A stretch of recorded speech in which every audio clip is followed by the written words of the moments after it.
Hey, Clemson, my favorite linebacker this year, Trenton Simpson out of Clemson.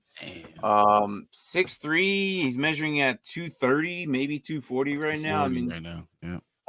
So Trenton Simpson, let me get this video going while I talk about him.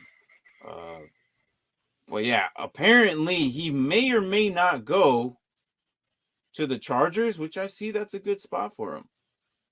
Oh, that'd be a great spot for him. I think so too. If he goes to the Chargers, he's predicted to go there. We'll see how that goes. Is he a middle linebacker? He's or an is he inside linebacker. So yeah, he's middle. So for Chargers, it will be inside because they run that 3-4 defense.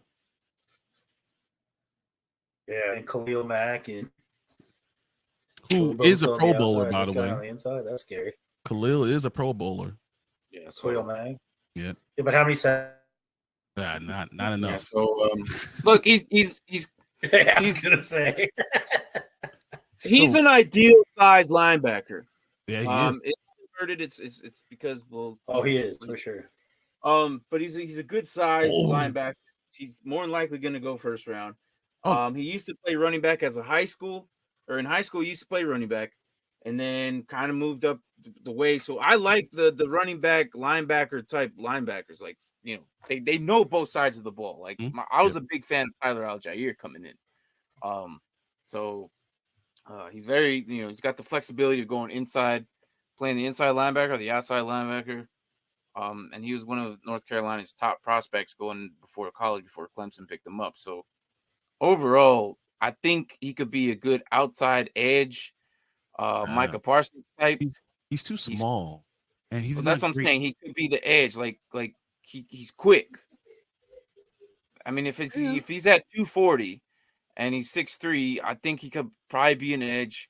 Definitely an outside linebacker, but I wouldn't be surprised he plays a lot bigger than what he actually is. I think he's definitely a middle.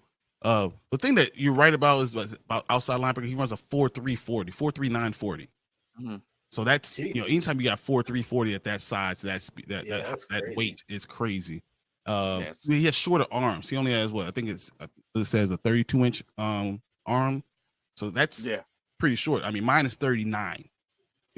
So that's not the longest arm ever, and you kind of need that. Michael Parsons has a 38. Mm-hmm. So that allows you to get leverage, allows you to keep away from the offensive lineman. And he's full of speed. I like that. He has great instincts, but he's so fast. Sometimes he overruns the play. Yeah, that play before, I didn't like what he did there. I would not like to see that. Only because he didn't wrap up. He just kind of hit him. But even that play, you saw I overran. He didn't run where the guy was going to be. He ran where he was. He ends up chasing. A lot of his tackles are coming from chasing, or at least the film I saw. But that's fine though. Like he's not going to give up on the play. He's constantly he has a great motor. Yeah, he definitely has motor. But they're not wrapping up. That could also be because the short arms. He might not have been able to completely get around the guy. But I still like him. He's still a good linebacker. I think he's going to do pretty good. He'll go somewhere. If he goes to the Chargers, I could definitely see him actually fulfill some good spots there. Do you remember last time we talked about linebackers? You were talking about the new linebacker needs to be almost like a safety. He has safety speed, safety hitting. He can be that good star in space. Backer. Yeah. This is the new type of guy. I like talking about Josh Allen, Lamar Jackson, Jalen Hurts. Those type of these running quarterbacks, which are flooding the NFL. You need a middle linebacker that's like this, that could chase them down. Yeah. Mm-hmm. So his first year, 2020, he got 17 solos. In total, he's got 100 solo tackles, 65 assists.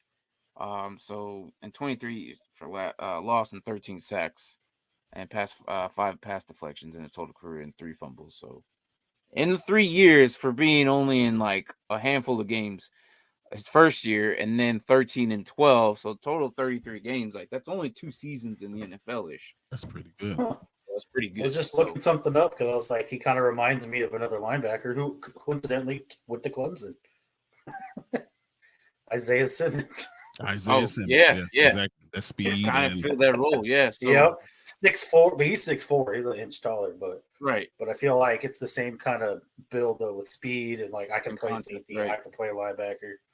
Honestly, he reminds me a little bit of Roquan, and that's actually what I was looking at. I was like, oh, I could see him being a middle linebacker, an inside linebacker in the 3-4 defense, because the inside linebacker also could go outside, could rush the quarterback.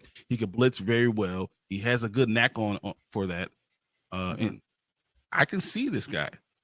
So I mean, right now, his overall rank is 13, and position rank is number 2. So he's definitely a first rounder. Oh yeah, for sure, first round. For sure. I kind of, he reminds me of like Rashaan Evans when he came in though. Okay. So you think he needs to kind of be refined a little bit? Just a little bit. And that's what happens though. They come in, sometimes they don't fulfill their roles right away. It takes a couple of guys. Like, I'm still waiting on Christian Harris. Yeah.